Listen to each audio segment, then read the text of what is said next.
पैसा पैसा, किसी का घर बेच दो, किसी का ईमान खरीद लो, किसी की गर्दन हीरे मोतियों से सजा दो, किसी की गर्दन धड़ से अलग कर दो, किसी की जिंदगी छीन लो, मौत भीख में दे दो। मालिक, जो तुम नहीं कर सकते इंसान सोचता है वो कर सकता है।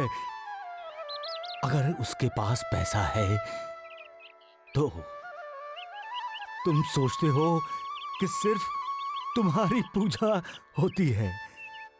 नहीं, बहुत सी ऐसी जगह हैं, बहुत से ऐसे मंदिर बना लिए हैं तेरे इंसान ने कि जहां तेरी नहीं पैसों की पूजा होती है।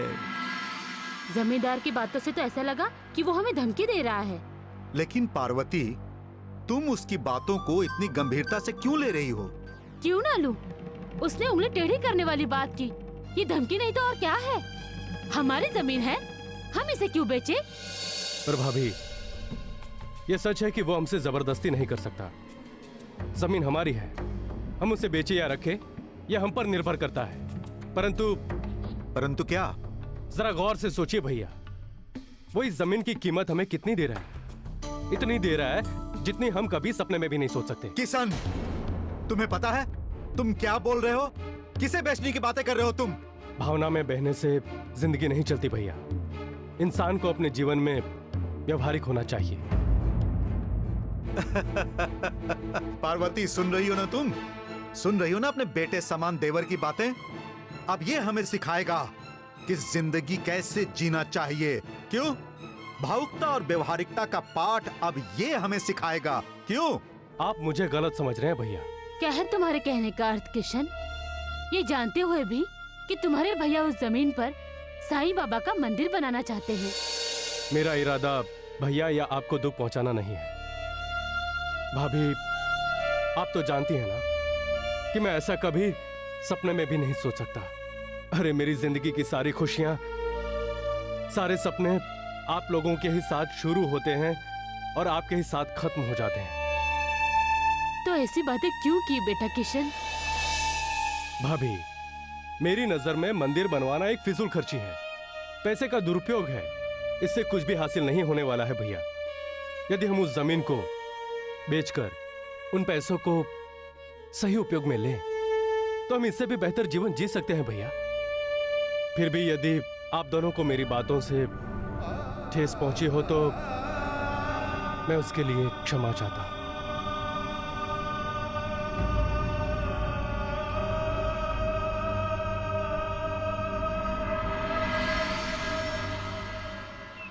इस धरती का इंसान ये सोचता है कि पैसा हर मर्ज की दवा है, हर मुसीबत का छुटकारा है, हर मुश्किल का हल है।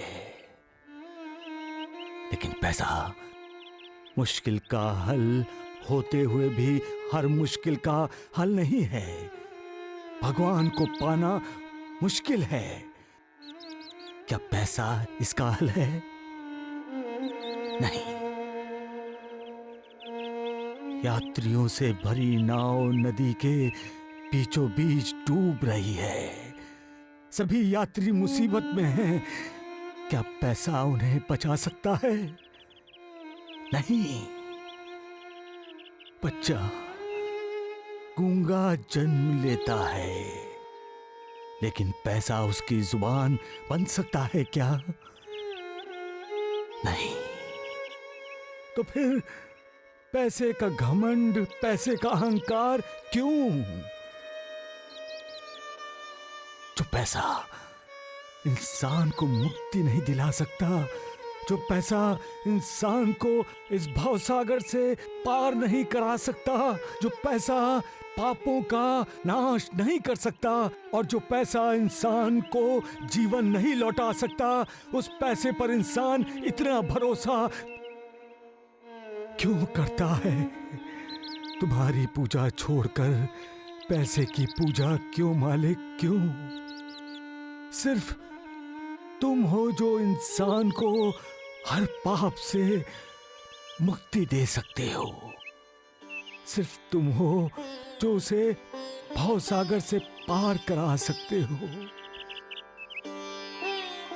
ये इंसान कब समझेगा मालिक? कब उसकी आंखों पर पैसों की चमक का बड़ा पर्दा हटेगा? कब वो अपने सुख को छोड़कर अपने कल्याण के मार्ग पर चलेगा मालिक? कब?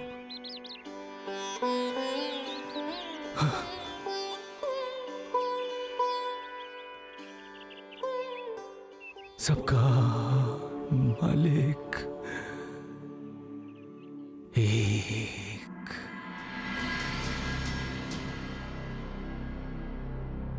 आपने मुझे बुलाया जमींदार साहब? हाँ किशन, तुम्हारा भाई शंकर तो भोला है, बिल्कुल भोलेनाथ शंकर की तरह। लेकिन तुम तो समझदार हो, तुम उसे समझाओ। तुम समझाओगे तभी तो उसे मेरी बात समझ में आएगी। घी अगर सीधी उंगली से निकल जाए तो उसे टेढ़ी करने की जरूरत नहीं होती। इससे मैं आपका मशवरा समझूं या फिर धमकी? समझना तुम्हें है किशन, तुम जो मर्जी चाहे समझ लो। हाँ, लेकिन एक बात तय है कि वो जमीन मुझे हर हाल में चाहिए। टेढ़ी उंगली सीधी करनी मुझे भी आती है जमींदार साहब। तुम सरकार को धमका रहे हो, इसका मतलब समझते हो? मतलब समझना तुम्हें है और तुम्हारे जमींदार साहब को। किशन, धीमी आवाज में बात कीजिए जमींदार साहब। यदि मेरी आवाज तेज हो गई ना तो आपको बहुत पछतावा होगा। और हाँ, मेरा भाई मेरे लिए सब कुछ है। उनके खिलाफ खड़ा होना तो दूर, यदि कोई उनकी तरफ बुरी नजर भी डाले ना तो मुझसे बर्दाश्त नहीं होगा। बाकी आगे आपकी मर्जी।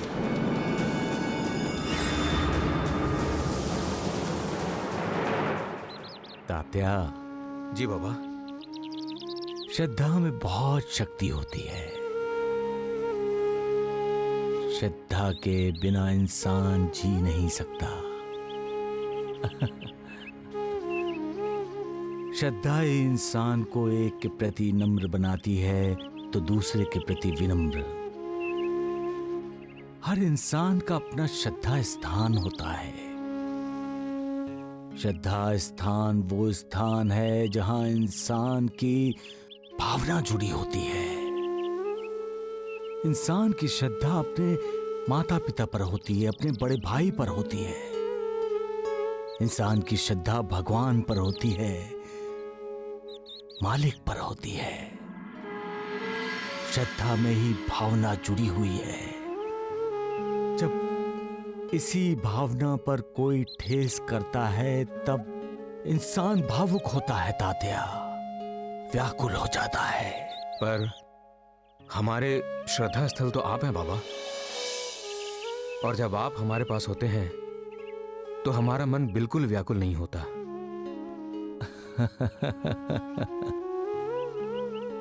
सबका मालिक एक।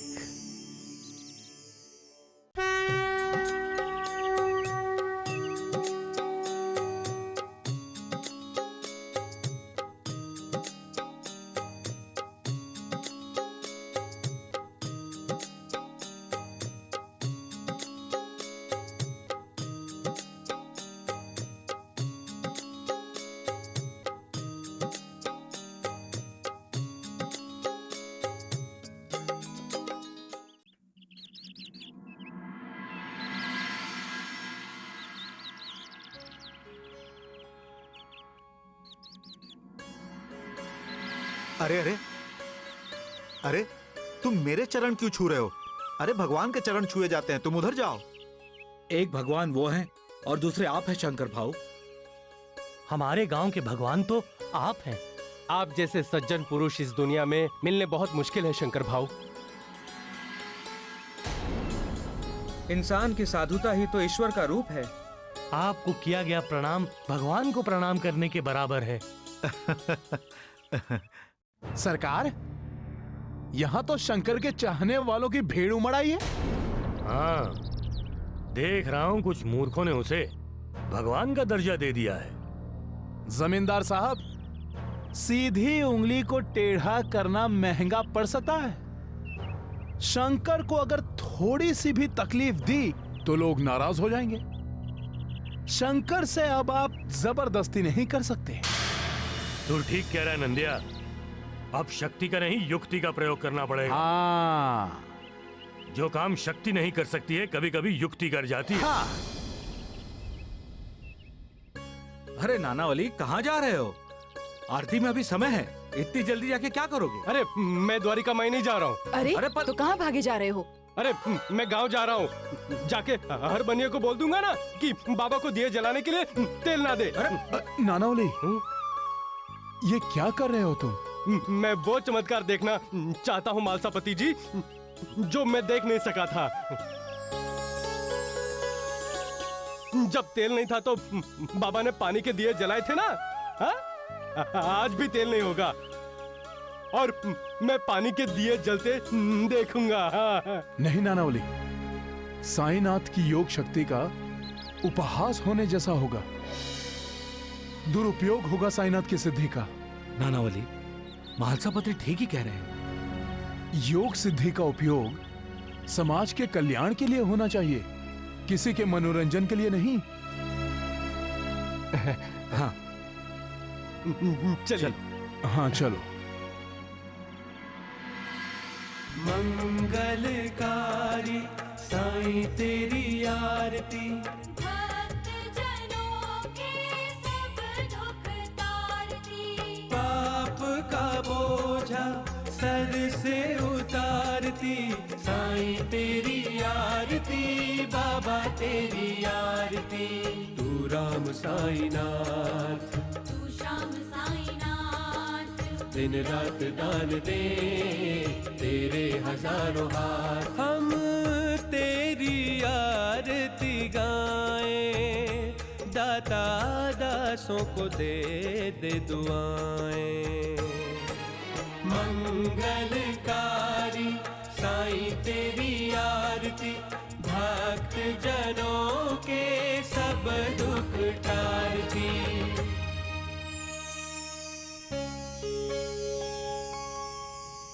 अनंत कोटि ब्रह्मांड नायक, राजाधिराज योगीराज, परब्रह्म श्री सच्चिदानंद सद्गुरु साईनाथ महाराज की जय। साईनाथ महाराज की जय।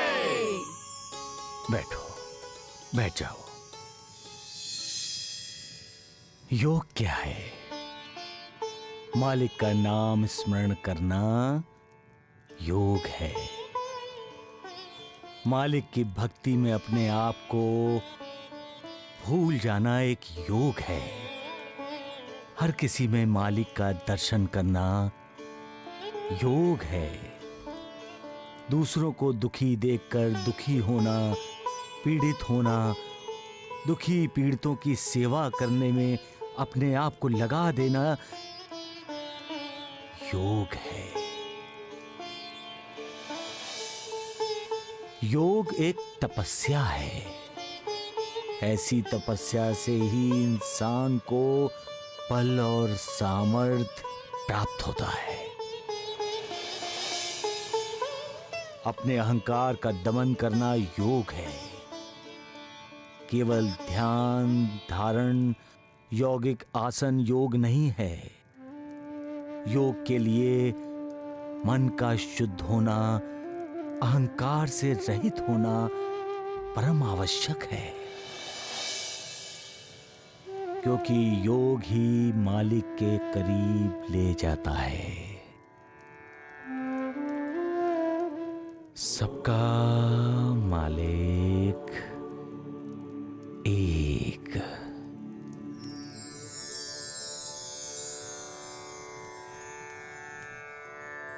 साईनाथ महाराज की जय। साईनाथ महाराज की जय।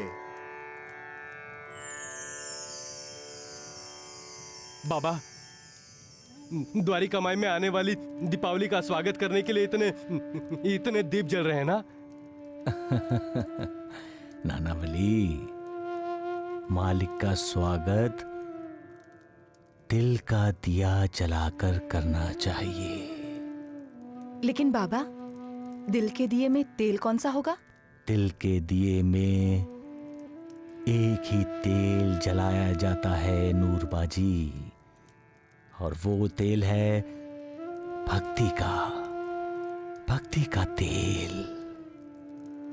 और दिए की बाती? श्रद्धा की बाती। लेकिन दिया जलाने के लिए दिया सलाई कौन सी होगी देवा? विश्वास की, सबरी की, क्योंकि विश्वास में ही सबरी है और सबरी में ही विश्वास। जब ऐसा दिया जलता है तब मालिक खुश होकर दुआ देता है, तब इंसान का उद्धार होता है।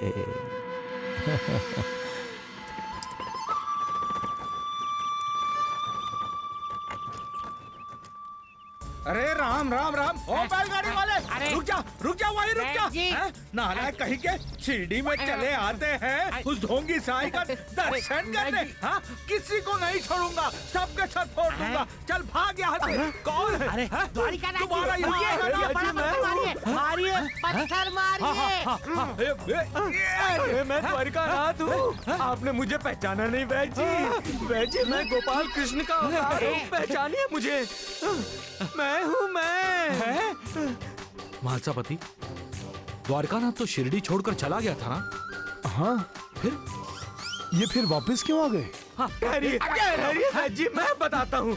मैं गोपाल कृष्ण का अवतार हूँ। ये सुनिए। बहुत बेसुरी बजा रहे। अरे राम राम, द्वारिकानाथ, द्वारिकानाथ जी, मारिए, सर फोड़ दीजिए। सत्यानाश हो जाए तेरा। अरे राम राम। अच्छा हुआ द्वारिकानाथ जी आप आ गए। सगुन, लगता है द्वारिकानाथ भी बेसब्र हो गए। मैं अकेले पत्थर मार के थक गया था। अब हम दोनों मिलकर पत्थर मारेंगे। हाँ, मारेंगे गोपियों का मटका फोड़ने के लिए ना। एक मटकी आप फोड़िएगा, एक मटकी मैं फोड़ूंगा। आप फोड़िएगा, एक मैं फोड़ूंगा। राम राम राम। लेकिन द्वारिकानाथ जी इतनी गोपियां लाएंगे कहाँ से? अरे द्वारिका माई में बहुत है। हे भगवान, एक पागल कम था जो दूसरा आ गया है। साईं बाबा, मेरी रक्षा करना। मालिक, तुम्हारी ये दुनिया पागलों से भरी हुई है। यहाँ एक पागल को ढूंढो तो 1000 पागल मिलते हैं। कोई पैसे के लिए पागल होता है तो कोई शोहरत के लिए पागल होता है, कोई प्यार के लिए पागल होता है, कोई निराशा से पागल होता है, कोई तुम्हें पाने के लिए पागल होता है तो कोई तुम्हारी पूजा, तुम्हारी अर्चना, तुम्हारी भक्ति में विघ्न न आए उसके लिए पागल हो जाता है। लेकिन पागलपन का नाटक जरूर करता है।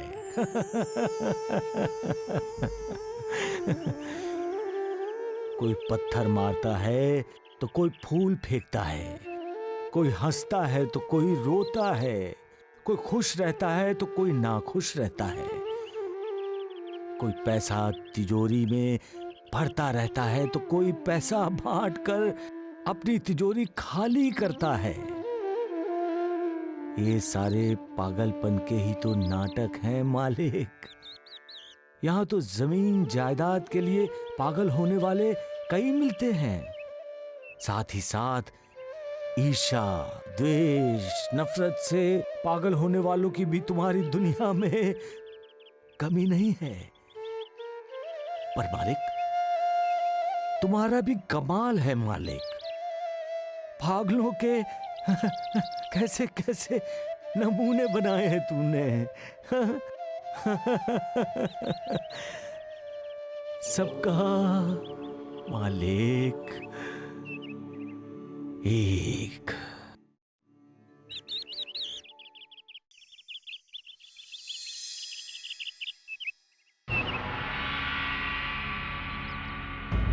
क्या हुआ? देखिए, जमींदार जी हमारी तरफ ही आ रहे हैं।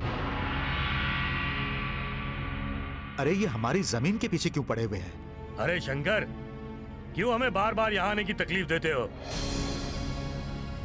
भले आदमी हो इसलिए हम तुम्हारा भला चाहते हैं, वरना तुम तो जानते हो आसपास के गांव में मशहूर है, अगर रुद्र प्रताप ने रुद्र रूप ले लिया ना तो चारों तरफ प्रलय ही प्रलय मच जाएगा। जमींदार साहब, गरीब आदमी इस धरती पर जन्म लेता है तो उसके लिए प्रलय से कुछ कम नहीं होता। आंख खोलता है तो उसके आसपास भूख से मुरझाए हुए चेहरे दिखाई देते हैं। गंदगी की गोद में वो पला होता है। मुंह से गालियां और पांव की ठोकर खाते खाते वो बड़ा होता है। मुझ जैसा कोई लाखों में एक इंसान होता है जो खून और पसीना बहाकर कुछ अपने लिए कमा लेता है। एक जमीन का छोटा सा टुकड़ा वो अपने लिए बना लेता है, और एक नहीं हजारों तपते हुए सूरज उस जमीन की कोख चलाने के लिए खड़े होते हैं। तुम तो बड़ी बड़ी बातें करने लगे शंकर। किस गलत आत्मा का साया पड़ गया तुम पर? अरे पार्वती भाभी, इस जमीन के टुकड़े से हाथ छुड़ा लो, नहीं तो तुम्हारा पति तुम्हें छोड़कर जाएगा। आप क्यों इनके पीछे पड़े हुए हैं जमींदार साहब? जब से अपनी जमीन बेचने की बात की है, ये बहुत बेचैन है, रात रात तक सोते नहीं। अरे तो हम इसकी बेचैनी दूर करने की दवा देते हैं ना। जब नकद रुपया तकिए के नीचे रखकर सो जाएगा ना तो बेचैनी सदा की नींद सो जाएगी। जमींदार साहब, जब से मैंने निश्चय किया है कि इस जमीन पर साईं बाबा का मंदिर बनाऊंगा, तब से इस जमीन का मालिक मैं नहीं हूँ, साईं बाबा हैं। हमने तो तुम्हारा निश्चय सुन लिया शंकर, अब तुम भी हमारा निश्चय सुन लेना।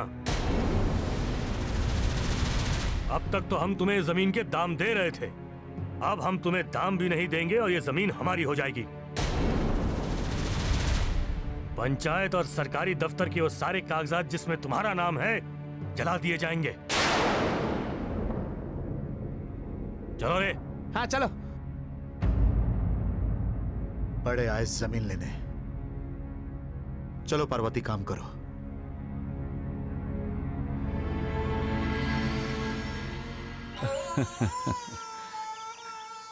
मालिक, तुम्हारा बनाया इंसान जमीन के पीछे पड़ा है। कौन समझाएगा उसे कि खाली हाथ आया है और एक दिन खाली हाथ ही चला जाएगा।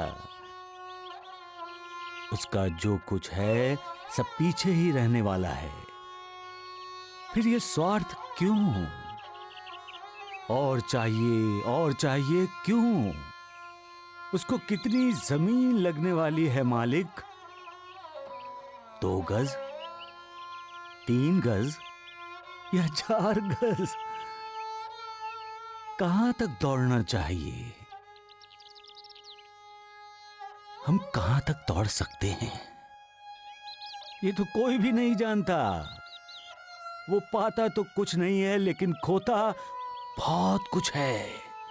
कभी कभी तो अपने आपको भी।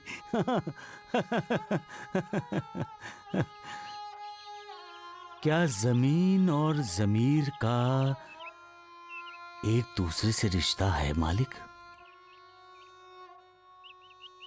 जिसका जमीर जिंदा है वो जमीन जायदाद के पीछे नहीं भागता।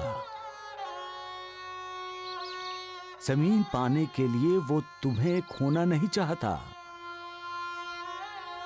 लेकिन जिसका जमीर जिंदा नहीं है वो तुमसे ज्यादा अहमियत जमीन को देता है, पैसों को देता है, और डरा धमका कर दूसरों की जमीन हथियाना चाहता है। ये कैसा सौदा है मालिक, जो बुद्धिमान मनुष्य की समझ में नहीं आता? तुम्हें खोकर वैभव ऐश्वर्य पाना चाहता है।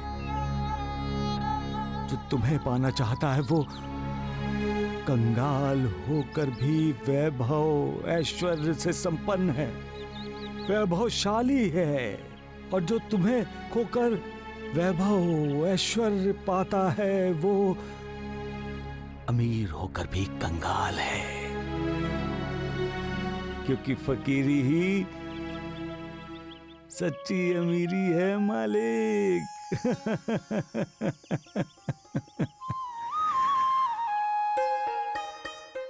सबका मालिक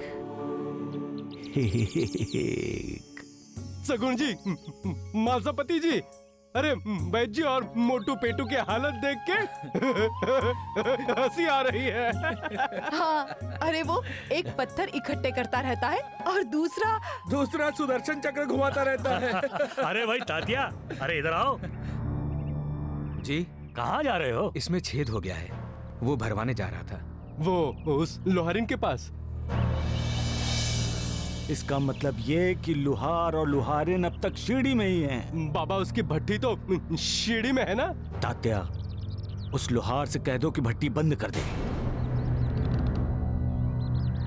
बाबा, यदि लोहार ने भट्टी बंद कर दी तो कमाएगा क्या, खाएगा क्या? नूर बाजी, मैंने हमेशा के लिए भट्टी बंद करने के लिए नहीं कहा है। सिर्फ दीपावली के 4 दिन तक भट्टी बंद करना चाहिए। जाओ तात्या, जाकर उस लोहार से कह दो कि भट्टी 4 दिनों तक बंद कर दे। जाओ। लेकिन साईनाथ, आप ही के आशीर्वाद से उस लोहारिन को बचा हुआ है। अरे 2-4 दिन भट्टी बंद कर देने से कुछ नहीं होगा उसका। अरे क्यों गुस्सा कर रहे हैं देवा? मैं गुस्सा कर रहा हूँ श्यामा? तो क्या आप मुस्कुराते हुए बोल रहे हैं? देखो श्यामा, बीच में बिल्कुल मत बोलो तुम। तो क्या आप बच्चों की तरह मुझसे कट्टी लेंगे? अरे श्यामा, तुम बात को कहां से कहां ले गए? मेरे कहने का मतलब ये था कि वो लोहार अपनी भट्टी 4 दिनों के लिए बंद कर दे, बस। बाबा, वजह तो बताइए। वाह सगुन वाह, तुम भी श्यामा की तरह मुझसे सवाल करोगे? अरे क्या आपको सिर्फ मैं दिखाई देता हूँ देवा? मैं किसी के सवालों का कोई जवाब नहीं दूंगा। अरे तात्या, तुम अभी तक यहीं खड़े हो। जाओ, जाकर बोल दो कि 4 दिनों के लिए सीढ़ी छोड़कर चला जाए, बस। आखिर बात क्या है बाबा? नूरबाजी, जब किसी बर्तन में छेद हो जाता है तो उसे भरा जा सकता है, लेकिन जब भाग्य में छेद हो जाए तो उसे भरा नहीं जा सकता। इंसान को संकेत समझना चाहिए, मिले हुए संकेतों को पढ़ना चाहिए, उस पर अमल भी करना चाहिए, नहीं तो बाद में इंसान को पछताना पड़ता है। हम निश्चिंत हैं देवा। अरे आपका आशीर्वाद जो हमारे साथ है। सबका मालिक एक। हाँ, मालिक। लेकिन बाबा, लोहार को सीढ़ी से बाहर क्यों भेजना चाहते हैं? और वो भी दिवाली के 4 दिनों तक। ये दिवाली मेरे लिए खुशियों की बारात लेकर आई है, मेरा मुन्ना। इस लोटे में छेद है, भर दो।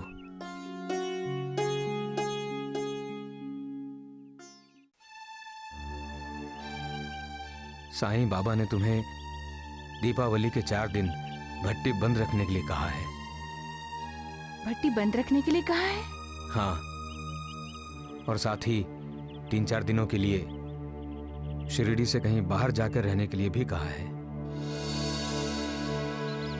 साईं बाबा की बातों में कोई रहस्य छिपा होता है। उनसे पूछने से अच्छा यही होगा तुम उनकी आज्ञा का पालन करो। ठीक है, मेरा मर्द आता है तो उससे बात करके वैसा ही करूंगी जैसा साईं बाबा ने कहा है।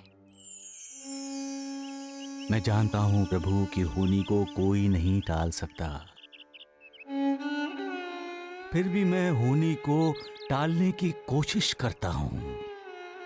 मैं जानता हूं कि आकाश टूटकर गिरने वाला है और मैं घास की तीली के सहारे उसे रोकना चाहता हूं, मैं प्रलय का विलय करना चाहता हूं।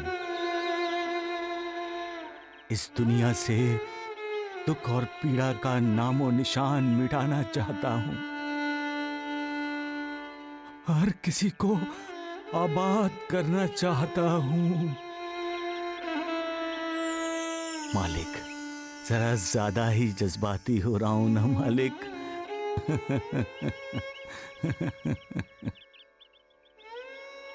तुम्हारे नियमों के अनुसार मालिक, हर कोई अपने नसीब से, अपने कर्मों से ही सुख या दुख को भोगता है।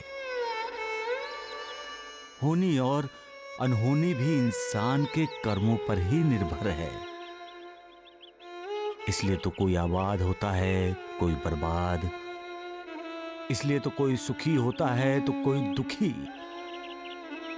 इसलिए तो किसी पर आकाश टूटकर गिरता है तो किसी के पैरों तले की जमीन खिसक जाती है, तो किसी की इच्छा, आकांक्षा, महत्वाकांक्षा, सपने, सब कुछ स्वाहा हो जाता है। मालिक, रहम करो मालिक, रहम करो मालिक, रहम करो। सृष्टि का तू रचयिता, तू ही विनाशक प्रभु, दया कर मेरे हाल पे, हे दयालु प्रभु। प्रलय आने पे मिट जाएगा सब कुछ, रहेगा इस संसार में बस तू ही तू, हे बस तू ही तू। तू ही अंत है, तू ही अनंत, बस सबका मालिक एक है, बस सबका मालिक एक, बस तू ही तू, बस तू ही तू। हरे राम हरे कृष्ण, हरे राम हरे कृष्ण, हरे कृष्ण हरे कृष्ण, हरे कृष्ण हरे राम, हरे राम हरे कृष्ण, हरे राम हरे कृष्ण, हरे राम हरे कृष्ण, हरे राम हरे। साईं बाबा की कृपा से लोहारिन माँ बन गई। लोहारिन की तो जिंदगी बदल गई। और अब उसी लोहारिन को साईं बाबा दिवाली के 4 दिन पहले शिरडी छोड़कर जाने के लिए कह रहे हैं। संतों की लीला अगम्य होती है सगुण।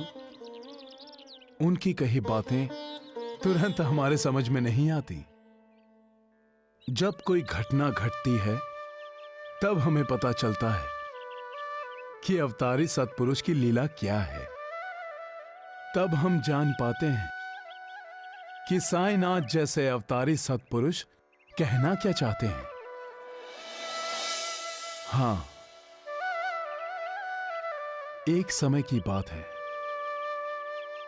लोहारिन की तरह ही एक गरीब स्त्री श्री स्वामी समर्थ महाराज के दर्शन करने आई।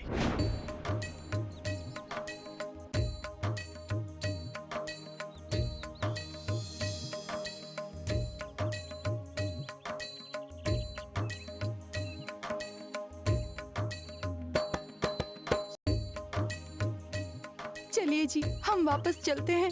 परंतु हम तो श्री स्वामी महाराज के दर्शन को आए हैं। दर्शन तो हो गए जी। इसे दर्शन नहीं कहते।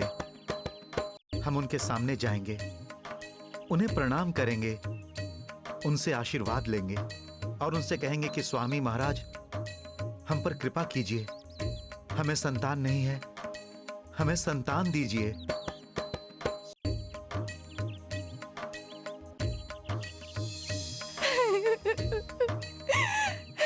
क्यों रो रही हो? हमारा सपना तो अधूरा रह जाएगा। कितने बड़े बड़े लोग स्वामी जी के पास हैं। हर कोई अच्छे से अच्छा प्रसाद लाया है, हमारे पास क्या है? मैंने तो बची हुई सूजी का शीरा बनाया है। क्या स्वामी जी इसे स्वीकार करेंगी? नहीं नहीं, हम वापस चलते हैं। रुक जाओ। कहां जा रहे हो? मेरे लिए जो प्रसाद लाए थे वो मुझे बिना दिए ही जा रहे हो? आओ, इधर आओ। लाओ, शीरा दो। लाओ, दो मुझे।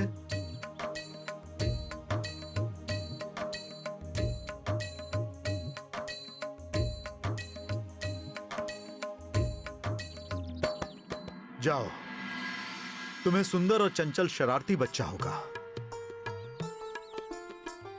श्री सच्चिदानंद सदगुरु अक्कलकोट स्वामी समर्थ महाराज की जय। श्री सच्चिदानंद सदगुरु अक्कलकोट स्वामी समर्थ महाराज की जय। अवतारी सत्पुरुषों की लीला ऐसी ही होती है शगुन। मतलब उस गरीब औरत के दिल का दर्द श्री स्वामी समर्थ महाराज ने बिना बताए ही जान लिया था। नूरबाजी। अरे साईनाथ, साईनाथ बाबा। खुश रहो, खुश रहो। जब दिल का दिल से रिश्ता बन जाता है, दिल का दर्द बिना बोले ही जान लिया जाता है। जो संत महात्मा होते हैं वो दूसरों के दिल के दर्द को महसूस करते हैं और लोगों के बिना बताए ही उनका दर्द, उनकी पीड़ा दूर करते हैं। ऐसे संत महात्मा समाज का मार्गदर्शन करते हैं, समाज को नई दिशा देते हैं। लोग भक्ति मार्ग से विचलित ना हो, इसलिए कभी कभी चमत्कार भी करते हैं। और लोगों ने भक्ति मार्ग का रास्ता अपनाया है कि नहीं, उसकी परीक्षा भी लेते हैं। ऐसे संत महात्मा हर किसी का कल्याण चाहते हैं। कल्याण की चाहत ही कभी कभी कूड़ भाषा में सामने आती है। जैसे आप बोलते हैं देवा। वो अपने भक्तों को, शरणागतों को भविष्य में आने वाले संकटों से सतर्क भी करते हैं। भगवान श्री कृष्ण ने कहा है, यदा यदा हि धर्मस्य ग्लानिर्भवति भारत। नानावली, मालिक लोगों की रक्षा और उद्धार के लिए अवतार लेता रहता है। द्वारिका नाथ ने भी अवतार लिया है बाबा। सबका मालिक एक।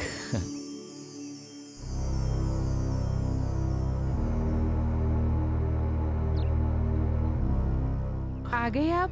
क्या हुआ? मुन्ना ने तंग तो नहीं किया? नहीं तो परेशान क्यों हो? साईं बाबा का संदेश लेकर बाईजा बाई का बेटा तात्या आया था। साईं बाबा का संदेश? हाँ, दीपावली के 4 दिनों तक भट्टी बंद करके शिरडी के बाहर जाने के लिए कह रहा था। अब क्या करेंगे हम? कुछ नहीं, दीपावली जैसे त्योहार में ही तो हम जैसों की बरकत होती है, तो फिर हम भट्टी कैसे बंद रख सकते हैं? लेकिन ये तो साईं बाबा की आज्ञा है। हम साईं बाबा की अवज्ञा नहीं कर रहे हैं मुन्ने की माँ। हम दीपावली के बाद 4 दिन धंधा बंद करेंगे और तुम्हारे मैके चले जाएंगे। तुम्हें भी मैके जाना है ना?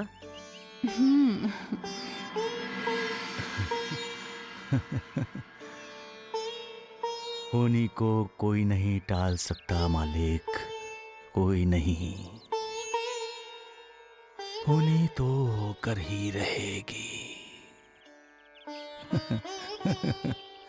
सबका मालिक एक, सबका मालिक एक।